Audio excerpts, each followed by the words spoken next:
સંસાર સાગર તારવાધીન વાણી છે નૌકાવલી નાની શુકાની મળ્યા વિના એ નાવ પણ તારે નહીં આકારમાં શુદ્ધાત્મ જ્ઞાની શુકાની બહુ બહુ દોયલો મુજ પુણ્ય રાશિ ફર્યો યહો ગુરુ કાન તું ના વિકમલ્યો અહો ભક્ત ચિદાત્માના શ્રીમંદર વીર કુંદના બાયાંતર વિભવો તારા તારે નાવ મુમુક્ષુના સદા દ્રષ્ટિ તારી વિમર નિજ ચૈતન્ય નિરખે અનેક જ્ઞપ્તિ માહી દર્વ ગુણ પર્યાય અવિલસે નિજાલંબી ભાવે પરિણતિ સ્વરૂપે જય ભરે નિમિત્તો વ્યવહારો ચિદ ઘન વિશે કાંઈ ન મળે હૈયું શત જ્ઞાન જ્ઞાન દબકે ને વજ્રવાણી છૂટે જે વજ્રેશુ મુમુક્ષુ સત્વઝરકે પરદ્રવ્યના ટો તૂટે રાગ દ્વેષ રુચિ ન જંપ ન વરે ભાવેન્દ્રિમાં અંશમાં ટંકોત્કીર્ણય કંપ જ્ઞાન મહિમા હૃદયે રહે સર્વદા નીતેશુદા શરણચંદ્ર તને નમો કરુણાય કારણ સમુદ્ર તને નમો હે જ્ઞાન પોષક મેઘ તને નમો આદાશના જીવન શિલ્પી તને નમો આદાશના જીવન શિલ્પી તને નમો ઊંડી ઊંડી ઊંડેથી સુખ નિધિ શતના વાયુની તે વહંતી વાણી ચિન્મૂર્તિ તારી ઉરયનુભવના સૂક્ષ્મ ભાવે ભરેલી ભાવો ઊંડા વિચારી અભિનવ મહિમા ચિત્તમાં લાવી આવી ખોયેલું રત્ન પામું મનરથ મનનો પૂરજો શક્તિશાળી ખોયેલું રત્ન પામું મનરથ મનનો પૂરજો શક્તિશાળી નમો રેંગટાણ નમો શિટાણ નમો આયર્યણ નમો વજ્રાયણ નમો લોહી સવશ્રાવણમ ચત્તારી મંગલમ અર્યંતા મંગલમ સિદ્ધા મંગલમ શાહુ મંગલમ કેવલી પંતો ધમ્મો મંગલમ ચત્તારી લોકોત્તમા અર્યંતા લોકોત્તમા સિદ્ધા લોકોત્તમા શાહુ લોકોત્તમા કેવલી પંતો ધમ્મો લોકોત્તમા ચત્તારી શરણ પૌજામી અર્યંતે શરણ પૌજામી સિદ્ધે શરણ પૌજામી શાહુ શરણ પૌજામી કેવલી પંતો ધમ્મો શરણ પૌજામી ઓમ નમો અર્યંતાણ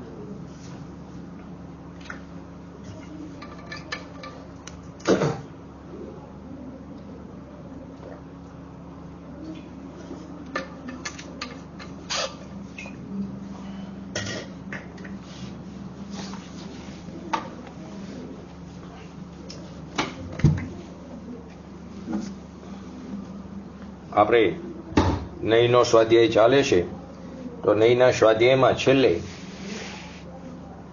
આપણે ગયા શુક્રવારે નયોની પ્રવૃત્તિ પ્રમાણ દ્વારા જાણવામાં આવેલા પદાર્થના એક અંશમાં હોય છે. નયની પ્રવૃત્તિ પ્રમાણ દ્વારા જાણવામાં પ્રમાણ દ્વારા આખો પદાર્થ જણાય છે અને નયની પ્રવૃત્તિ તે પ્રમાણ દ્વારા જે પદાર્થ જાણ્યો હોય તેના એક અંશમાં હોય છે. નયોની પ્રવૃત્તિ પ્રમાણ દ્વારા જાણવામાં આવેલા પદાર્થના એક અંશમાં હોય છે. તો પ્રશ્ન થયો તો એમાં કે નયોની જે પ્રવૃત્તિ પ્રમાણ દ્વારા જાણવામાં આવેલા પદાર્થના એક અંશમાં હોય છે તો શું પદાર્થોમાં પહેલા પ્રમાણ દ્વારા જાણીએ પછી નયનો પ્રયોગ કરીએ પછી નહીંનો પ્રયોગ કરીએ? જો હા, તો પ્રમાણ દ્વારા આખા પદાર્થનું તો જ્ઞાન થઈ ગયું છે, પછી નહીંઓ દ્વારા જાણવાની આવશ્યકતા શું છે? પ્રશ્નો બરાબર સમજો. નહીંની જે પ્રવૃત્તિ છે તે પ્રમાણ દ્વારા જાણવામાં, આખો પદાર્થ પ્રમાણ દ્વારા જાણવામાં આવ્યો. હવે પ્રમાણ દ્વારા જાણવામાં આવેલા પદાર્થોના એક અંશમાં તે હોય છે નહીંની પ્રવૃત્તિ. તો શું પેલા પદાર્થોને પેલા પ્રમાણ દ્વારા જાણી પછી નહીંનો પ્રયોગ કરીશી? જો હા, તો પ્રમાણ દ્વારા તો આખા પદાર્થનું જ્ઞાન થઈ ગયું હોય છે, તો પછી નહીં દ્વારા જાણવાની આવશ્યકતા શું છે? પછી નહીં દ્વારા શું કામ એને જાણવું જોઈએ? પ્રશ્નો આ પ્રમાણે છે. જો કે સમાધાનમાં સમ્યક દર્શન જ્ઞાન પ્રગટ થતા જ યથાર્થ નહીંરૂપ તથા પ્રમાણરૂપ જે પરિણમન છે, યથાર્થ નહીંરૂપ તથા પ્રમાણરૂપ જે પરિણમન છે, બંને એક સાથે પ્રારંભ થાય છે. સમ્યક દર્શન સમ્યક જ્ઞાન પ્રગટ થતા પર્યાયમાં વિતરાગ દિશા પ્રગટ થતા નિર્વિકલ્પ નહીંરૂપ તથા પ્રમાણરૂપ પરિણમન બંને એક સાથે પ્રારંભ થાય છે. પરંતુ વસ્તુ સ્વરૂપનો નિર્ણય કરવા માટે, વસ્તુ સ્વરૂપનો યથાર્થ નિર્ણય કરવા માટે મિથ્યાત્વની મંદતામાં, જ્યારે મિથ્યાત્વની મંદતામાં જે આત્માર્થી જીવ છે કે જેને પોતાના આત્મા પ્રત્યે રુચિ ઉત્પન્ન થઈ છે, તેઓ આત્માર્થી જે જીવ છે તે જીનાગમના આધારથી પ્રમાણ અને નહીંનું સ્વરૂપ જાણીને વસ્તુ સ્વરૂપનો નિર્ણય કરે છે. ફરીવાર, જ્યારે મિથ્યાત્વની મંદતામાં આત્માથી જીવ વસ્તુ સ્વરૂપનો નિર્ણય કરવા માટે, મિથ્યાત્વની મંદતામાં આત્માથી જે જીવ છે તે જીનાગમનો આધાર લઈને પ્રમાણ અને નહીંનું સ્વરૂપ જાણીને વસ્તુ સ્વરૂપનો તે નિર્ણય કરે છે. પ્રમાણ દ્વારા વસ્તુના સામાન્ય વિશેષ, દ્રવ્ય પર્યાય, નિત્ય અનિત્ય આદિ પરસ્પર જે વિરુદ્ધ ધર્મ યુગલો છે તેને જાણ્યા વિના કોઈ એક ધર્મને મુખ્ય કરવો અને બીજા ધર્મને ગૌણ કેવી રીતે કરી શકાશે? માટે પહેલા પ્રમાણ દ્વારા આખા પદાર્થને જાણવું જરૂરી છે. પ્રમાણ દ્વારા વસ્તુનું સામાન્ય વિશેષાત્મક જે સ્વરૂપ છે તે, દ્રવ્ય પર્યાત્મક જે સ્વરૂપ છે તે, નિત્ય નિત્યાત્મક જે સ્વરૂપ છે આદિ જે અનેકાત્મક, ભેદાત્મક આવા અનેક પરસ્પર વિરુદ્ધ ધર્મ યુગલોને જો નહીં જાણી તો એને જાણ્યા વિના કોઈ એક ધર્મને મુખ્ય કરીને બીજા ધર્મને ગૌણ કેવી રીતે કરી શકાશે? તો પરસ્પર જે વિરુદ્ધ ધર્મ યુગલોમાંથી કોઈ એક ધર્મને મુખ્ય અને ગૌણ, અને એક ધર્મને મુખ્ય કર્યો અને બાકીના ધર્મને ગૌણ કરવા માટે વસ્તુના બંને ધર્મને જાણવા આવશ્યક છે. વસ્તુના બંને ધર્મને જાણવા આવશ્યક છે. જેને મુખ્ય કરવો હોય તેને પણ અને ગૌણ કરવો હોય તેને પણ. તો પહેલા પ્રમાણ દ્વારા વસ્તુને જાણવી પડશે. પ્રમાણ દ્વારા વસ્તુ જણાશે તો તેથી એકને મુખ્ય કરી શકાશે અને બીજાને ગૌણ કરી શકાશે. બંને ધર્મને જાણ્યા વિના કોઈ એક નહીંના વિષયને જાણશું અને તેને જો સર્વથા માની લેશું તો એમાં નયાભાસ ઉત્પન્ન થશે. બંને ધર્મને જો યથાર્થ નહીં જાણી અને કોઈ એક નહીંના વિષયમાં જ આપણે યથાર્થપણું જાણી લઈશું, એને જ સર્વથા તેનામાં સત્યાર્થપણું માની લઈશું તો નયાભાસ ઉત્પન્ન થશે, એટલે કે મિથ્યા એકાંત થશે. જેવી રીતે એક્ઝામ્પલથી આપણે સમજી, સોનાની વીંટી જે છે તે જ્ઞાનનો વિષય નહીં બને.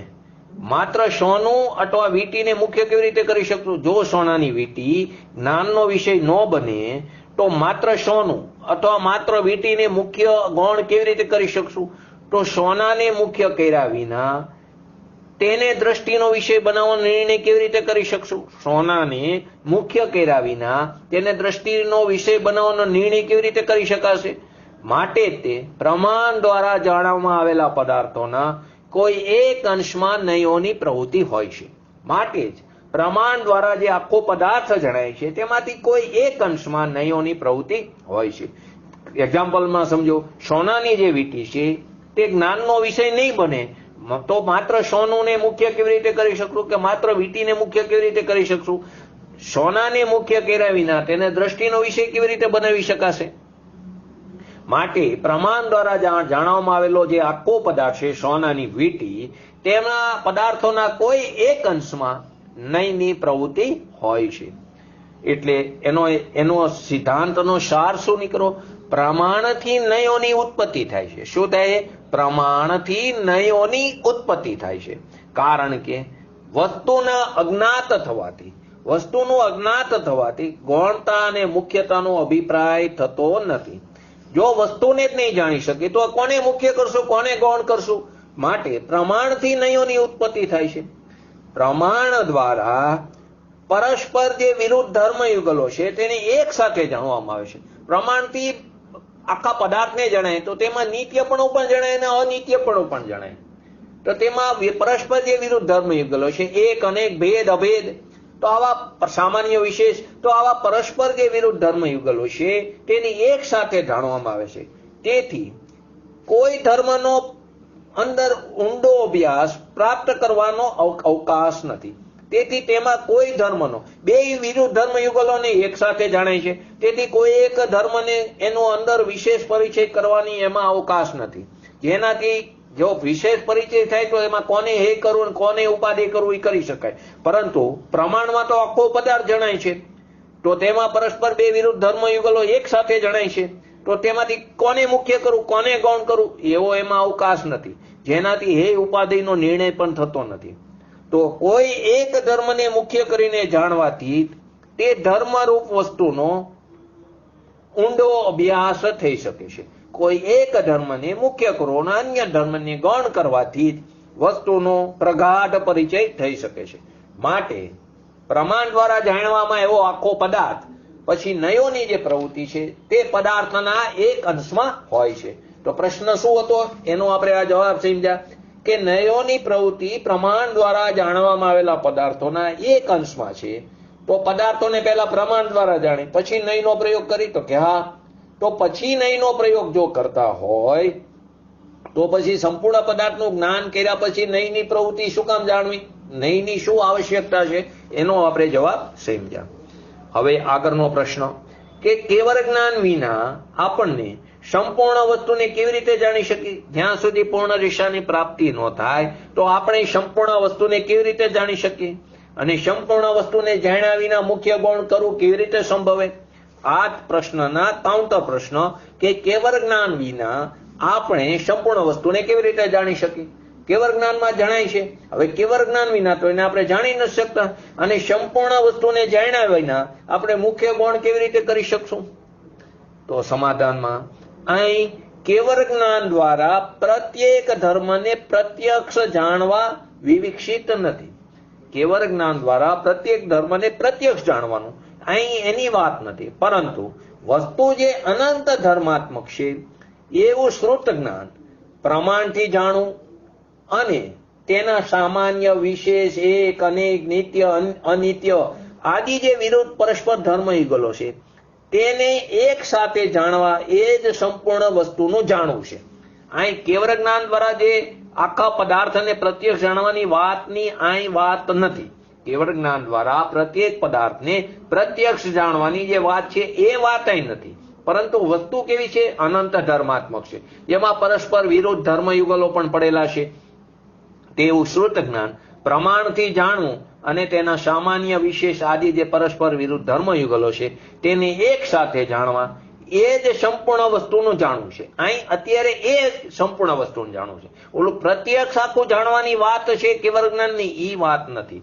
માટે શ્રુત જ્ઞાન પ્રમાણ દ્વારા વસ્તુનો નિર્ણય થઈ ગયા પછી નયો દ્વારા વસ્તુને જાણવી આવશ્યક છે. શ્રુત જ્ઞાનથી પ્રમાણ દ્વારા આખા પદાર્થને જાણી લીધા પછી નય દ્વારા વસ્તુના એક અંશને જાણવું આવશ્યક છે. માટે પ્રશ્ન એક બીજો પણ ઉત્પન્ન થાય છે. અનેક સભાઓ એકાંતવાદનો નાશ કરવા હેતુ નયની પ્રવૃત્તિ થાય છે.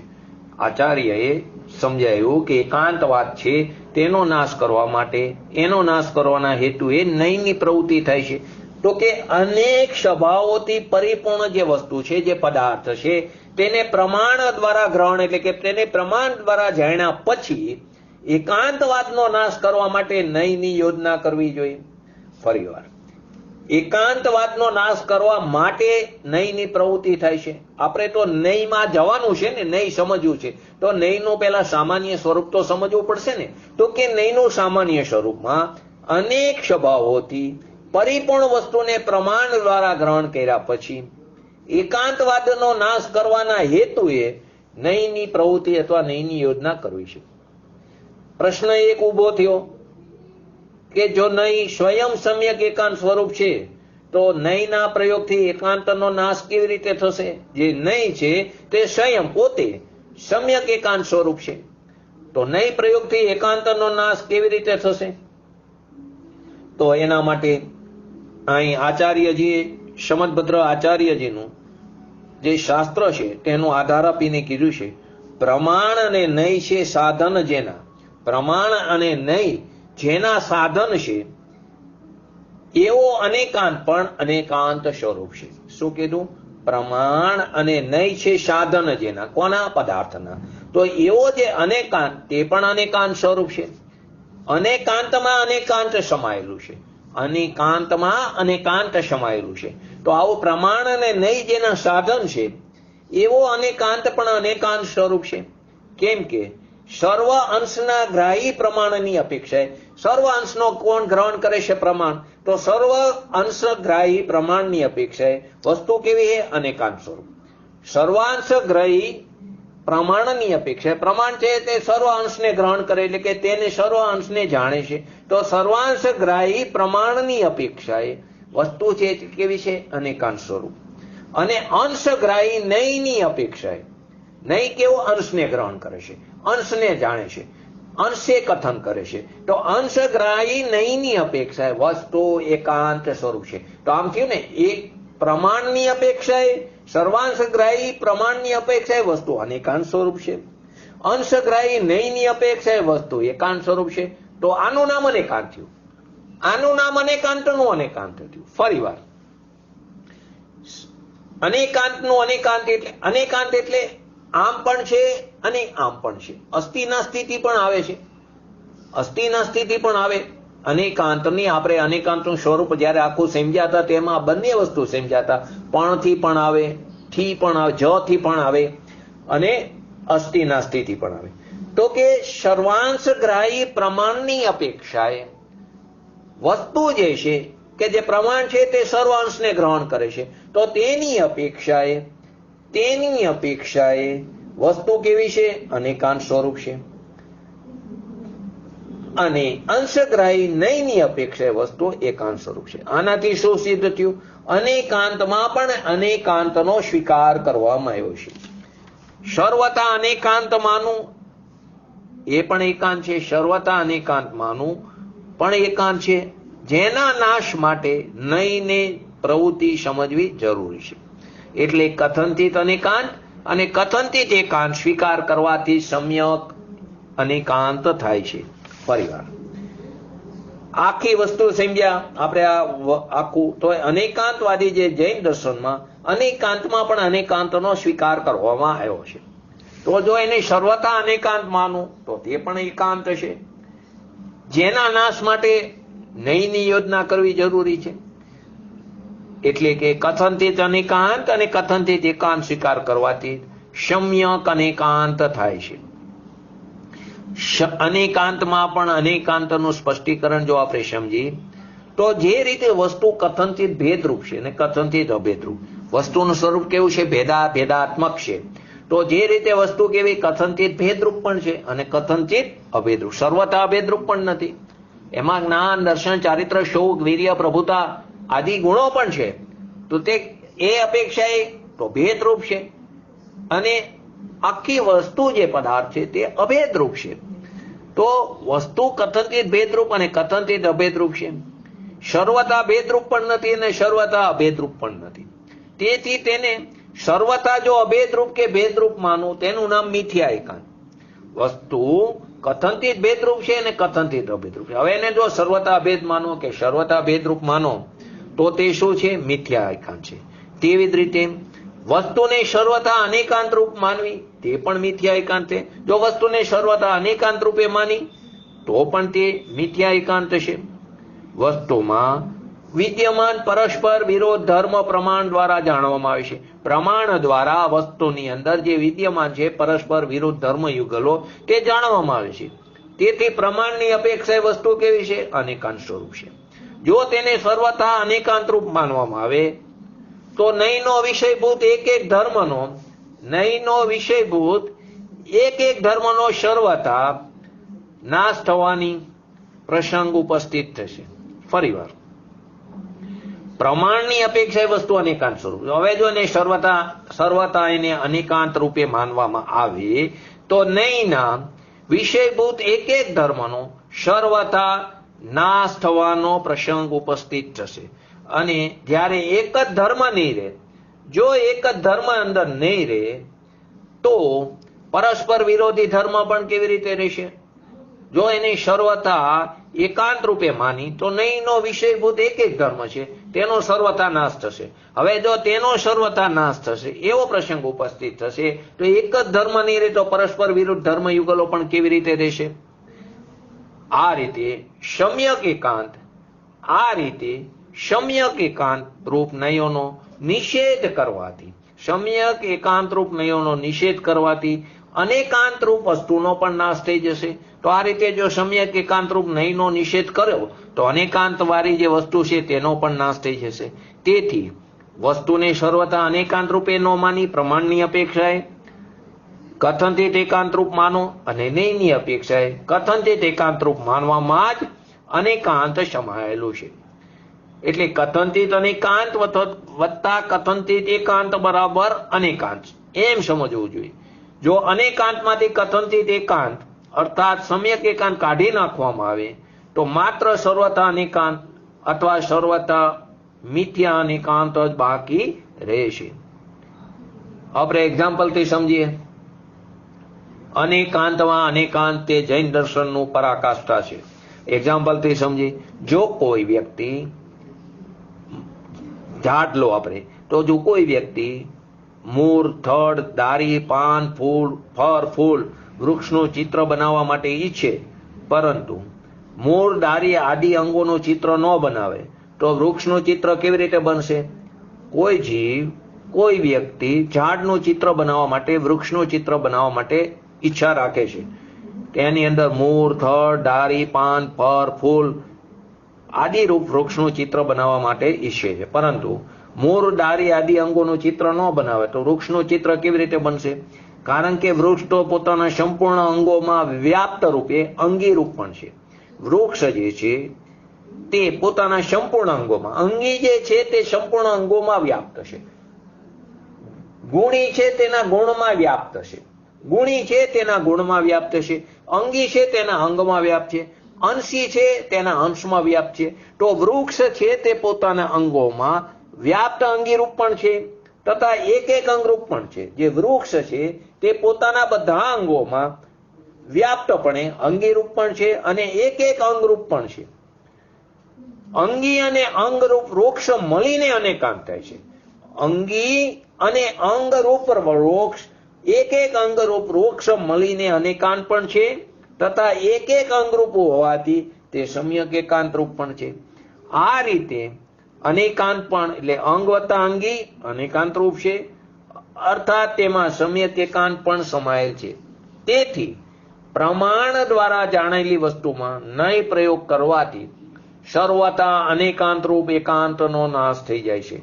પ્રમાણ દ્વારા જે જાણેલી વસ્તુ છે, સર્વાંશ ગ્રાહી જે પ્રમાણ દ્વારા સર્વાંશ બધા અંશોને ગ્રહણ કર્યું છે પ્રમાણ દ્વારા, તેમાં જાણેલી જે વસ્તુ છે તેમાં નય પ્રયોગ કરવાથી સર્વથા અનેકાંત રૂપ એકાંતનો નાશ થઈ જાય છે અને કથનથી એકાંત અને કથનથી અનેકાંત રૂપ વસ્તુની સિદ્ધિ થાય. કથનથી એકાંત વત્તા કથનથી અનેકાંત એનું નામ અનેકાંતમાં અનેકાંત, તો તેનાથી વસ્તુની સિદ્ધિ થાય છે.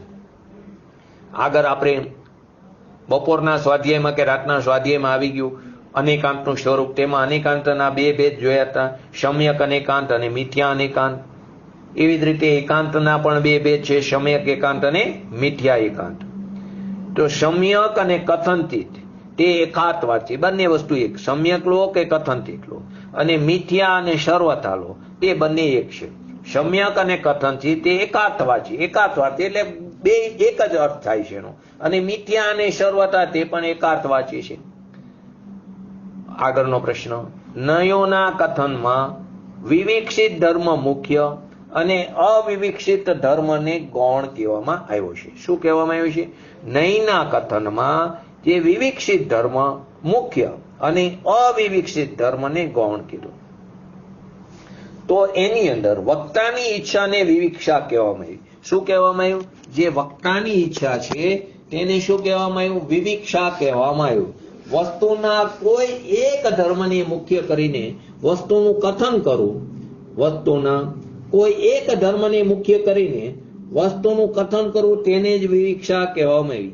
વક્તાની ઈચ્છાને વિવિક્ષા કહેવામાં આવી. વક્તાની ઈચ્છાને વિવિક્ષા કહેવામાં આવી. તો વસ્તુના કોઈ એક ધર્મને મુખ્ય કરીને વસ્તુનું કથન કરવું તેને જ વિવિક્ષા કહેવામાં આવી. વક્તા જે ધર્મને મુખ્ય કરવા ઈચ્છે તેને મુખ્ય કરીને તે વસ્તુનું કથન કરે છે.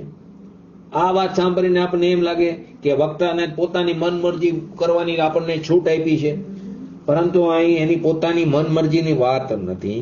વક્તા કોને વિશે બનાવવા ઈચ્છે છે તે ઘણું કરીને જે સામે શ્રોતા બેઠા હોય છે તે શ્રોતાઓ ઉપર નિર્ભર હોય છે. આપણે ત્યાં ઘણીવાર પંડિતો આવતા હોય છે, તો પંડિતો જોવે છે કે આ મુમુક્ષ મંડળમાં મારે કયો વિષય લેવો જોઈએ, મારે આ મુમુક્ષ મંડળમાં કયો વિષય લેવો જોઈએ તે શ્રોતા ઉપર જોઈને નક્કી કરે છે, અથવા તો પહેલેથી જાણી લે છે કે અહીં કેટલા અભ્યાસવાળા જીવ છે, તે પ્રમાણે તે વિષય નક્કી કરે છે.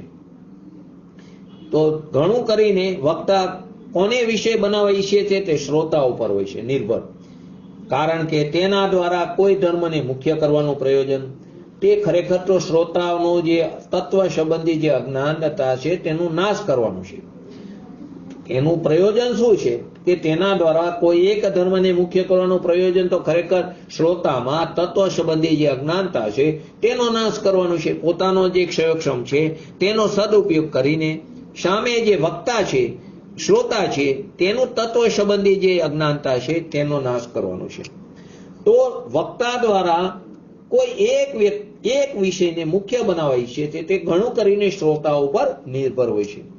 શ્રોતાઓમાં જો પર્યાય પક્ષનું જોર હોય, જો શ્રોતામાં પર્યાય પક્ષનું જોર હોય તો તે દ્રવ્ય પક્ષને મુખ્ય કરે છે. આ જ પ્રમાણે જો શ્રોતામાં ક્રિયાકાંડનો પક્ષ પ્રબળ હોય તો વક્તા ભાવ પક્ષની મુખ્યતા કરે છે. જો શ્રોતામાં ક્રિયાકાંડ એનો પક્ષ પ્રબળ હોય તો વક્તા દ્રવ્ય દ્રષ્ટિની વાત કરે છે, ભાવ પક્ષની મુખ્યતા કરે છે. એના સિવાય તત્વ અભ્યાસી અને અધ્યાત્મ રસિક શ્રોતાના નિમિત્તથી પોતાના રસ પોષણના હેતુવશ વક્તાઓ દ્વારા વિશેષ પ્રકરણો ઉપર, વિશેષ અલગ અલગ સબ્જેક્ટ ઉપર પણ એનો સ્વાધ્યાય કરવામાં આવે છે. આ રીતે વક્તા જે ધર્મને મુખ્ય કરે છે તેને વિવિક્ષિત કીધું, જે ધર્મને વક્તા મુખ્ય કરે તેને વિવિક્ષિત, અને બાકીના ધર્મને અવિવિક્ષિત કહે છે. વક્તા ઉપર નિર્ભર છે. પછી આગળ જ્ઞાનાત્મક નહીં અને વચનાત્મક નહીં. શું છે? જ્ઞાનાત્મક નહીં અને વચનાત્મક નહીં.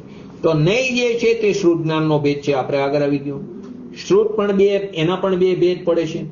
નહીં જે છે તે શ્રુત જ્ઞાનનો ભેદ. શ્રુત જ્ઞાન બે છે, દ્રવ્ય શ્રુત અને ભાવ શ્રુત. એને બે ભેદથી બે પ્રકારે આપણે જોઈએ છીએ. તેથી જ્યારે જ્ઞાનમાં વસ્તુના કોઈ એક અંશને મુખ્ય કરીને જાણવામાં આવે તો તે જ્ઞાનાત્મક. તેથી જ્યારે જ્ઞાનમાં વસ્તુના કોઈ એક અંશને મુખ્ય કરીને જાણવામાં આવે તો તે જ્ઞાનાત્મક નહીં, અને જ્યારે વચન દ્વારા વસ્તુના કોઈ એક ધર્મને મુખ્ય કરીને કહેવામાં આવે તો તે વચનાત્મક નહીં છે. ફરી વાર, જ્ઞાનાત્મક નહીં અને વચનાત્મક નહીં. નહીં જે છે તે શ્રુત જ્ઞાનનો ભેદ છે. શ્રુત પણ દ્રવ્ય શ્રુત અને ભાવ શ્રુતના ભેદથી બે પ્રકારે માનવામાં આવે છે. તેથી જ્ઞાનમાં જ્યારે વસ્તુને કોઈ એક અંશને મુખ્ય કરીને જાણવામાં આવે ત્યારે તેને જ્ઞાનાત્મક કીધું, નહીં કીધું. અને જ્યારે વચન દ્વારા વસ્તુના કોઈ એક અંશને મુખ્ય કરીને, એક ધર્મને મુખ્ય કરીને જાણવામાં આવે, કહેવામાં આવે, વચનમાં કહેવામાં આવે, જ્ઞાનમાં જાણવામાં આવે તો વચનાત્મક નહીં છે. હવે બીજી રીતે કઈ તો પંચાધ્યાયકારમાં ઔદ્ગોલિક શબ્દને દ્રવ્ય નહીં કીધું, અને જીવના જે ચૈતન્ય ગુણ છે તેને ભાવ નહીં કીધું. પંચાધ્યાય નામનું જે શાસ્ત્ર છે તેમાં નહીંની ઘણી બધી વસ્તુ છે. કદાચ જયંતિભાઈ એનો સ્વાધ્યાય પણ કર્યો હશે, કેમ કે એ ઘરે લઈ ગયા હતા શાસ્ત્ર. તો પંચાધ્યાયકારમાં ઔદ્ગોલિક જે શબ્દ છે તેને દ્રવ્ય નહીં કીધું, અને જીવના ચૈતન્ય ગુણને ભાવ નહીં કહેવામાં આવ્યું. આ ખાસ વસ્તુ શું ધ્યાનમાં આપવાની છે કે નહીં છે તે સમ્યક શ્રુત જ્ઞાનનો ભેદ છે. તેથી તેના વક્તા પણ કેવા હોય છે? જ્ઞાની હોય છે. તેથી જ્ઞાતાના અભિપ્રાયને નહીં કહો અથવા વક્તાના અભિપ્રાયને નહીં કહો, બંને વસ્તુ એક છે. જ્ઞાતા કહો કે વક્તા કહો, તેના જ્ઞાતાના અભિપ્રાયને નહીં કે અથવા વક્તાના અભિપ્રાયને નહીં કહે છે, બંને વસ્તુ એક જ છે. કેમ કે નહીં છે તે સમ્યક શ્રુત જ્ઞાનનો ભેદ છે. તેથી તે વક્તા પણ કેવા હોવા જોઈએ? જ્ઞાની હોય. તેથી જ્ઞાતાના અભિપ્રાયને નહીં અથવા વક્તાના અભિપ્રાયને નહીં કહેવામાં આવે છે. હવે આગળનો પોઈન્ટ, નહીં છે હંમેશા સાપેક્ષ જ હોય છે, નિરપેક્ષ હોતા નથી. નહીં કેવા હોય? હંમેશા સાપેક્ષ જ હોય છે, નિરપેક્ષ નહીં. તો કે નહીંના વિષયમાં મહત્વપૂર્ણ આ વસ્તુ છે કે નહીં છે હંમેશા સાપેક્ષ છે. જો નહીં સાપેક્ષ નો હોય તો તે ખરેખર નહીં જ નથી. જો નહીં સાપેક્ષ નો હોય તો તે નહીં જ નથી, તે નયાભાસ છે, અથવા તો તેને મિથ્યા નહીં અથવા તો તેને દૂર નહીં કહેવામાં આવ્યું છે. જો નહીં સાપેક્ષ નો હોય તો તે નહીં નથી, નયાભાસ છે, અથવા તો તે મિથ્યા નહીં હશે. અર્થાત જે નિરપેક્ષ નહીં છે, અર્થાત નિરપેક્ષ નહીં મિથ્યા હોય છે, અને સાપેક્ષ નહીં જે છે તે સમ્યક અથવા સાર્થક હોય છે. જે નિરપેક્ષ નહીં છે તે મિથ્યા હોય છે, અને જે સાપેક્ષ નહીં છે તે સમ્યક એટલે કે તે શું નહીં છે. સાપેક્ષ નહીં ને શું નહીં કહેવામાં આવ્યું, નિરપેક્ષ નહીં ને દૂર નહીં કહેવામાં આવ્યું, અથવા નિરપેક્ષ નહીં ને મિથ્યા કહેવામાં આવ્યું, સાપેક્ષ નહીં ને સમ્યક કહેવામાં આવ્યું. ત્રણ વસ્તુ થઈ. સાપેક્ષ નહીં ને સમ્યક કહો અથવા શું નહીં કહો, નિરપેક્ષ નહીં ને મિથ્યા કહો અથવા દૂર નહીં કહો. હવે પ્રશ્ન એમાંથી થયો, વસ્તુ સ્વભાવ તો કેવો છે? નિરપેક્ષ છે. વસ્તુનો સ્વભાવ તો કેવો છે? નિરપેક્ષ છે. આપણે કહીએ ને દ્રવ્ય નિરપેક્ષ છે, પર્યાય નિરપેક્ષ છે, ગુણ પણ નિરપેક્ષ છે, વસ્તુ પણ નિરપેક્ષ છે. વસ્તુનો સ્વભાવ તો નિરપેક્ષ છે, તો પછી તેને જાણવા વાળો જે નહીં છે તે સાપેક્ષ કેવી રીતે હોય? પ્રશ્નો પહેલા સમજો કે વસ્તુ આખી છે તે નિરપેક્ષ છે. હવે વસ્તુને જે જાણવા વાળો નહીં છે તે સાપેક્ષ કેવી રીતે હોય? તો એનું સમાધાનમાં જે સ્વભાવ નિરપેક્ષ છે તેનો અર્થ શું છે? સ્વભાવને નિરપેક્ષ કીધું એનો અર્થ શું છે? કે વસ્તુની સત્તા, એનું અસ્તિત્વ, એની સ્વતંત્રતા અને પ્રભુતા તે પર પદાર્થને આધીન નથી. સ્વભાવ નિરપેક્ષ કીધો એનો અર્થ શું થયો?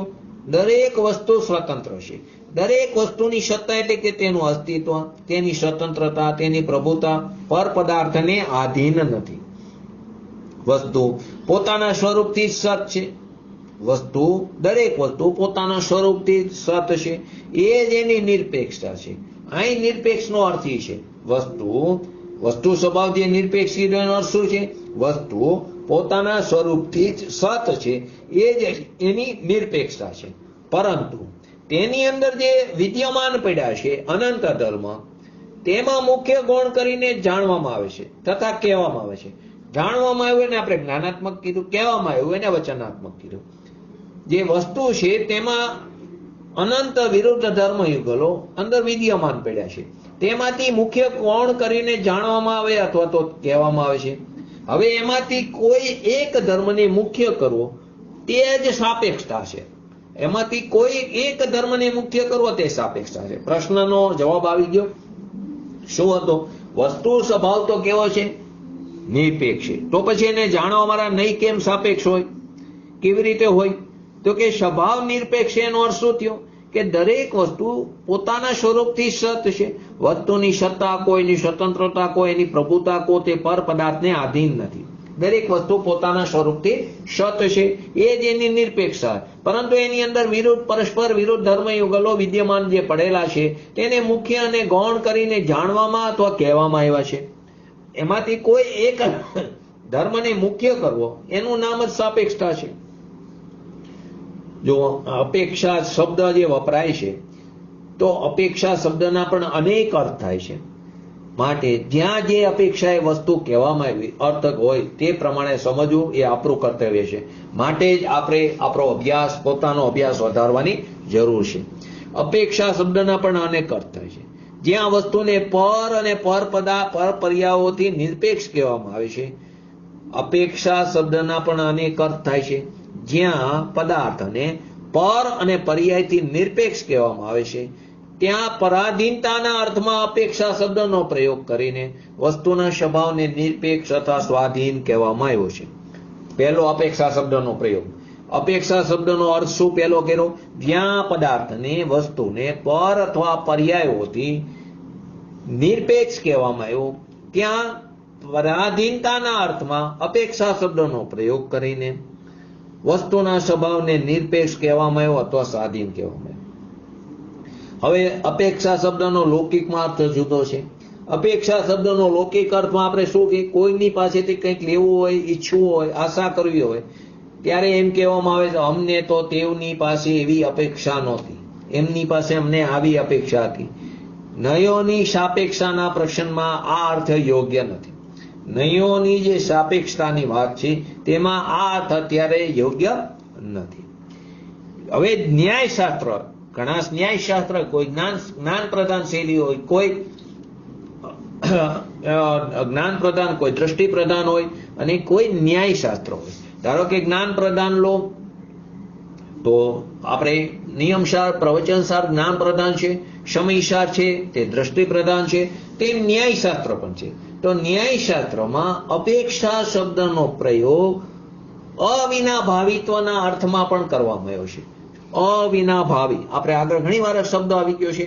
અવિનાભાવિત્વના અર્થમાં પણ કરવામાં આવ્યો છે અપેક્ષાનો આ ત્રીજો અર્થ, જેમાં દ્રવ્ય અને પર્યાય પરસ્પર સાપેક્ષ છે. દ્રવ્ય અને પર્યાય પરસ્પર સાપેક્ષ, એનો અર્થ શું થયો કે તે બંને એકબીજા વિના હોતા નથી. બંને વચ્ચે અવિનાભાવી સંબંધ છે. દ્રવ્ય અને પર્યાય બંને વચ્ચે અવિનાભાવી સંબંધ છે. બંને પરસ્પર એકબીજા વિના હોતા નથી. એટલે દ્રવ્ય અને પર્યાય પરસ્પર કેવા છે? સાપેક્ષ છે. ત્યાં અપેક્ષાનો શબ્દનો પ્રયોગ અવિનાભાવિત્વના અર્થમાં કરવામાં આવ્યો છે. એટલે કે પર્યાય રહિત દ્રવ્ય નથી હોતો અને દ્રવ્ય વિના પર્યાય નથી હોતી. તેથી નહીં પરસ્પર સાપેક્ષ હોય. આ કથનનો આશય એ છે કે વસ્તુમાં નિશ્ચય વ્યવહાર અથવા દ્રવ્યાર્થિક પર્યાર્થિક નયોના વિષયભૂત ધર્મ સાથે સાથે હોય છે. વસ્તુમાં નિશ્ચય વ્યવહાર અથવા તો દ્રવ્યાર્થિક પર્યાર્થિક નયોના વિષયભૂત જે ધર્મ છે, પરસ્પર વિરુદ્ધ ધર્મ યુગલો છે, તે પણ સાથે સાથે હોય છે. પરંતુ નયોની સાપેક્ષાનો અર્થ માત્ર સાથે રહેવા સુધી સીમિત નથી. નયોની સાપેક્ષતાનો અર્થ ખાલી એક સાથે રહેવા પૂરતો નથી. વિવિક્ષિત ધર્મને, જે આપણે આગળ કીધું ને, વક્તાના જે એક ધર્મને મુખ્ય કરે તેને આપણે વિવિક્ષિત, એટલે વિવિક્ષિત ધર્મને મુખ્ય કરવો અને તે જ ધર્મના દ્રષ્ટિકોણથી વસ્તુને જોવી, તે જ અપેક્ષા છે. આ ચોથો અર્થ. ફરી વાર, વિવિક્ષિત જે ધર્મ છે તેને મુખ્ય કરો, કોઈ એક ધર્મને મુખ્ય કરો. તો વિવિક્ષિત, ધારો કે આત્મા નિત્ય છે, તો દ્રવ્ય દ્રષ્ટિથી આત્મા નિત્ય છે, તો ત્યાં તેને દ્રવ્ય દ્રષ્ટિને દ્રવ્યની અપેક્ષાએ દ્રવ્યને મુખ્ય કર્યું, પર્યાયને ગૌણ કરી. હવે આત્મા અનિત્ય છે, ત્યાં પર્યાયને મુખ્ય કરી, દ્રવ્યને ગૌણ કર્યું. તો વિવિક્ષિત ધર્મને મુખ્ય કરવો અથવા તે ધર્મના દ્રષ્ટિકોણથી આપણે ધારો કે આત્મા અનિત્ય છે તો પર્યાયને મુખ્ય કરી, તો તે દ્રષ્ટિકોણથી જ આપણે વસ્તુને જોઈ, પર્યાયના દ્રષ્ટિકોણથી વસ્તુને જોઈ કે આત્મા અનિત્ય છે. તો જે ધર્મના દ્રષ્ટિકોણથી વસ્તુને જોવી તે જ અપેક્ષા છે અને તેનું નામ જ નય છે. એનું નામ જ શું છે? નય છે. મુખ્ય કરવાનો આશય તે ધર્મની દ્રષ્ટિથી વસ્તુને જોવી.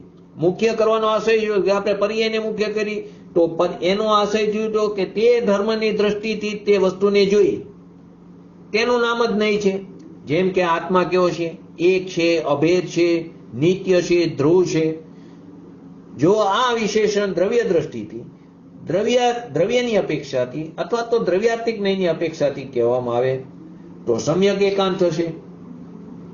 અને દ્રવ્યાર્થિક નયની અપેક્ષા જો ત્યાં ન લગાવવામાં આવે તો વસ્તુને શું થાય? સર્વથા એક માની લીધી, સર્વથા અભેદ માની લીધી, સર્વથા નિત્ય માનવાનો પ્રસંગ આવશે અને અનિત્ય, અનેક, ભેદ આદિ ધર્મોનો નિષેધ થવાનો પ્રસંગ આવી જવાથી શું થયું? એ જો વસ્તુને સર્વથા એક અભેદ નિત્ય માની તો અનિત્ય આદિ જે ધર્મ છે તેનો નિષેધ થવાનો પ્રસંગ આવી જવાથી તે મિથ્યા એકાંત થઈ જશે, તે નયાભાસ થઈ જશે.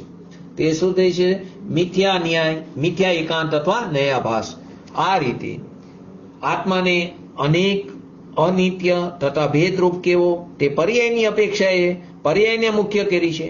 પર્યાયને મુખ્ય કરીને તે સંભવશે. અન્યથા દ્રવ્ય સ્વભાવનો નાશ થઈ જવાશે. આત્માને સર્વથા અનિત્ય માનવામાં આવે છે, જેનાથી મિથ્યા એકાંત અથવા નયાભાસનો પ્રસંગ. જો એકલું પર્યાયને જો મુખ્ય કરીને વાત કહેવામાં આવી છે, જો તેને જ એકલું માની લે, સર્વથા માની લે, તો દ્રવ્ય સ્વભાવનો નાશ થાય છે. તો આત્માને સર્વથા જો અનિત્ય માનવાથી મિથ્યા એકાંત અથવા નયાભાસનો પ્રસંગ થશે.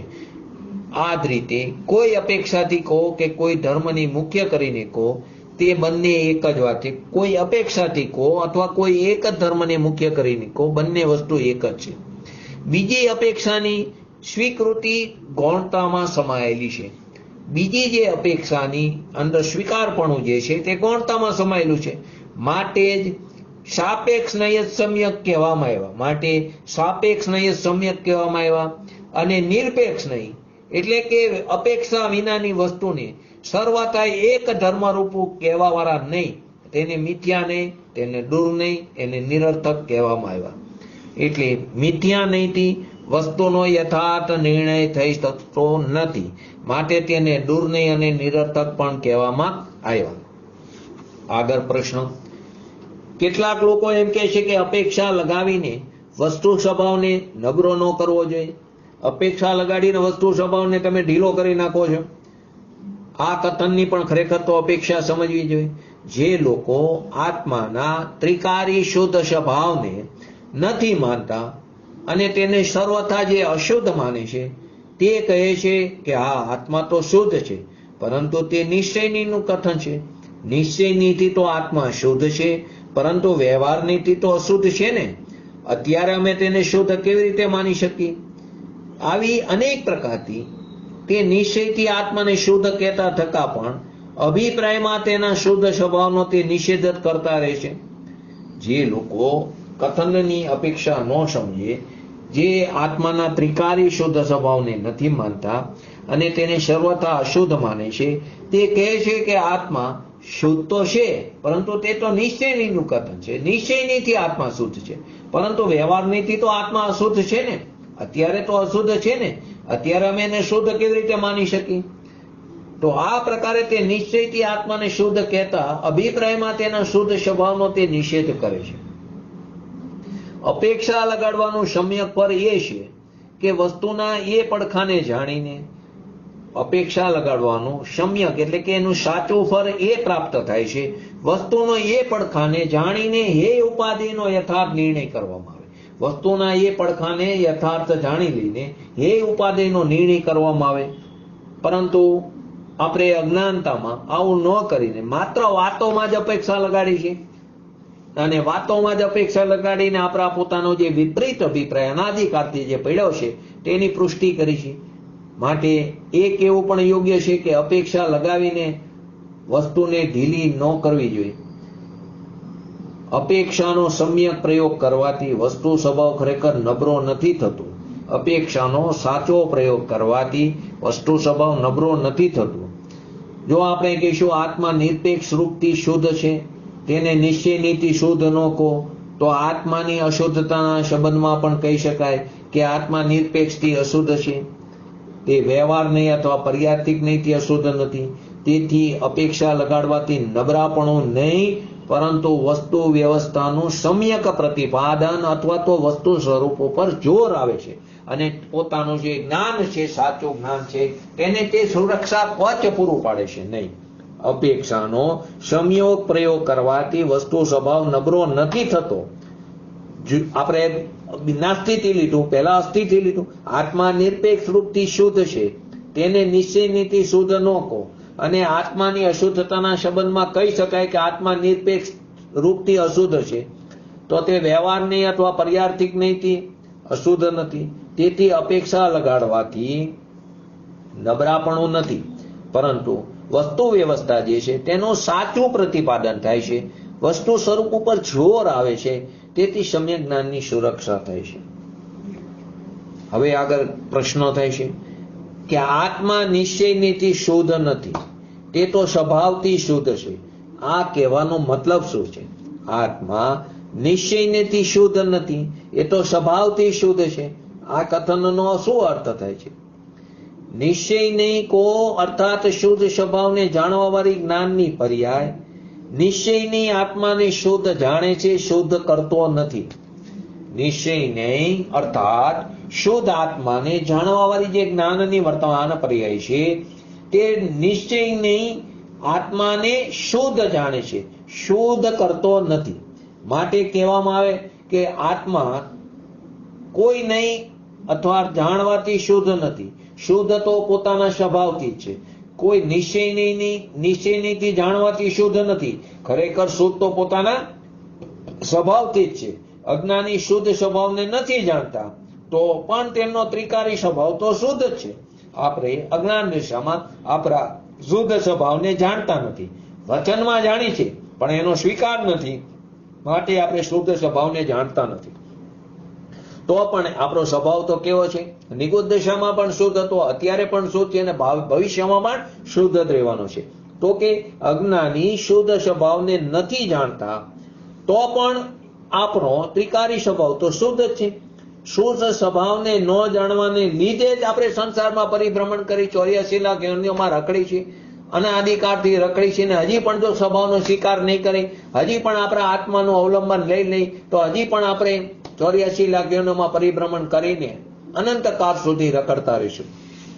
અને જે આપણે ઇતર નિગોદમાંથી બહાર આવ્યા છીએ અને ઉત્કૃષ્ટમાં ઉત્કૃષ્ટ આપણે સાધિક 2000 સાગરોમાં બહાર રહી છીએ, તો તે દરમિયાન આપણે આપણા સ્વભાવનું ભાન નહીં કરી તો ફરી પાછા આપણે નિગોદ દિશામાં જે આપણી નેટિવ પ્લેસ છે, જે આપણી માતૃભૂમિ છે, ત્યાં ચાલ્યા જશું.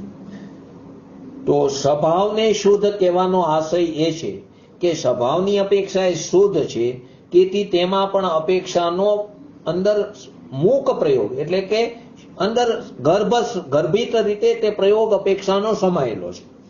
સ્વભાવને શુદ્ધ કહેવાનો આશય એ છે કે સ્વભાવની અપેક્ષા એ શુદ્ધ છે. તો અપેક્ષા આવીને તો એ અપેક્ષા શબ્દ તો છે જ અંદર, તો સ્વભાવની અપેક્ષા એ શું છે? સ્વભાવને શુદ્ધ કહેવાનો અંદર મતલબ શું છે કે સ્વભાવની અપેક્ષા એ શુદ્ધ છે. તેથી તેમાં અપેક્ષાનો શબ્દ ગર્ભિત રૂપે પ્રયોગ ગર્ભિત રૂપે સમાયેલો છે. જો પોતાના આત્માને સ્વભાવની અપેક્ષા એ શુદ્ધ ન માનવામાં આવે તો સર્વથા શુદ્ધ માનવાનો પ્રસંગ આવવાથી મિથ્યા એકાંત અથવા નયાભાસ થઈ જશે.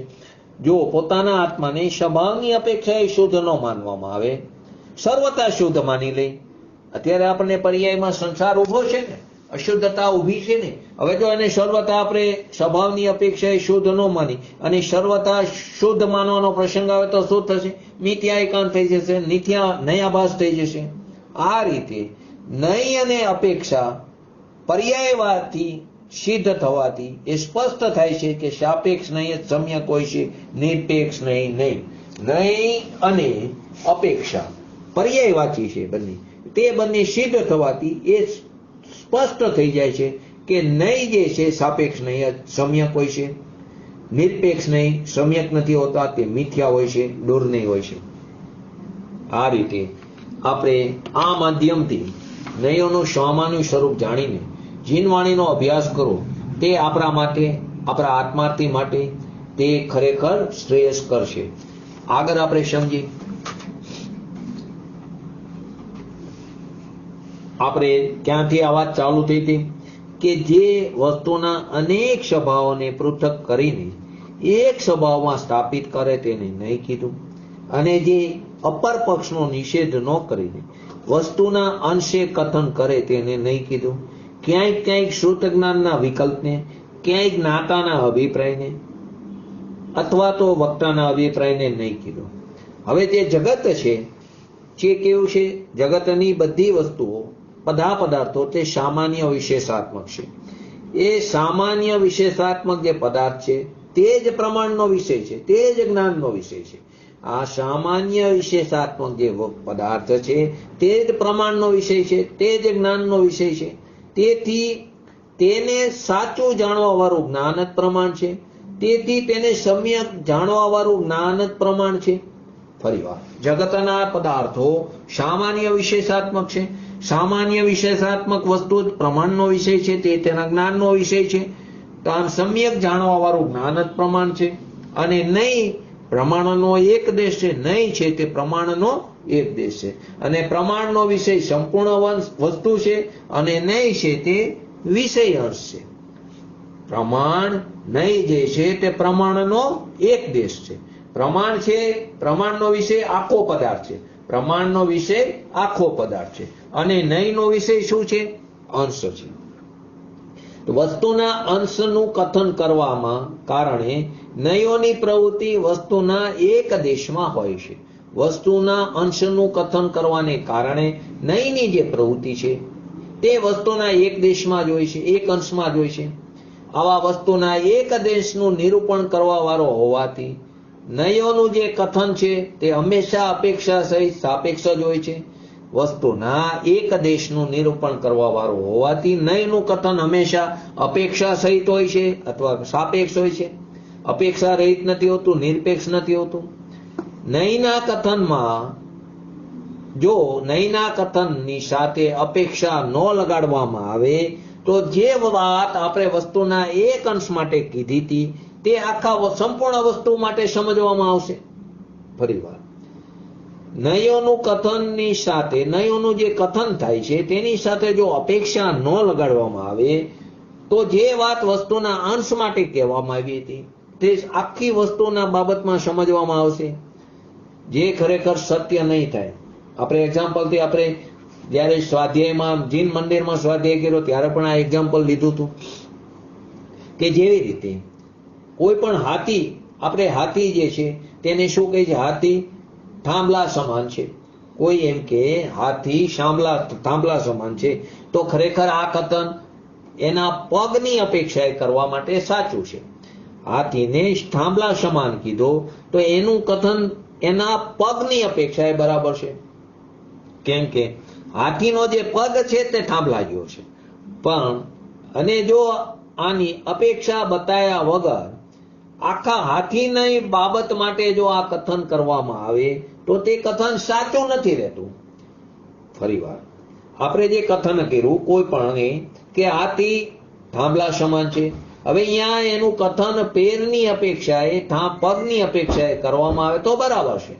પરંતુ એટલે કે હાથીનો પગ જે છે તે થાંભલા જેવો છે, પરંતુ આ અપેક્ષા બતાવ્યા વગર આખા હાથી માટે જો આ કથન કરવામાં આવે તો એ સાચું નથી. એવી જ રીતે આપણે એમ કહી આત્મા અનિત્ય છે, આ કથન પર્યાય અપેક્ષાએ બરાબર છે. આત્મા અનિત્ય છે તે પર્યાય અપેક્ષાએ કથન બરાબર છે, પરંતુ જો કોઈ એને દ્રવ્ય પર્યાત્મક આત્મવસ્તુની આખા આત્મવસ્તુ માટે જો સમજી લે તો તે સત્ય નહીં થાય. કોઈ એમ કે આત્મા અનિત્ય છે, આ કથન પર્યાયની અપેક્ષાએ તો તે પૂરેપૂરું સત્ય છે, પરંતુ જો આપણે એને દ્રવ્ય પર્યાત્મક આત્મવસ્તુ આખા પદાર્થની બાબતમાં જો સમજી લઈ તો સત્ય નહીં થાય. કેમ કે દ્રવ્ય પર્યાત્મક જે આત્મવસ્તુ છે તે તો નિત્યાત્મક છે. દ્રવ્ય પર્યાત્મક આત્મવસ્તુ તો કેવી છે? નિત્યાત્મક છે. એથી સાપેક્ષ નહીં સમ્યક નહીં કીધું, નિરપેક્ષ નહીં ને મિથ્યા કીધું, દૂર નહીં કીધું. અને સમ્યક નહીં જ નહીં છે અને આ નહીં જ્ઞાનીને છે, અજ્ઞાનીને નથી, અજ્ઞાનીને નહીં નથી, નયાભાસ છે. જ્ઞાની વક્તા જે છે, જ્ઞાની વક્તા પોતાના અભિપ્રાય અનુસાર જ્યારે અનંત ધર્માત્મક જે વસ્તુ છે તેમાંથી એક ધર્મનું કથન કરે છે ત્યારે તેના કથનમાં એક ધર્મ મુખ્ય અને અન્ય ધર્મ જે ગૌણ રહે છે. આ મુખ્યતાને ગૌણતા વસ્તુની વિદ્યમાન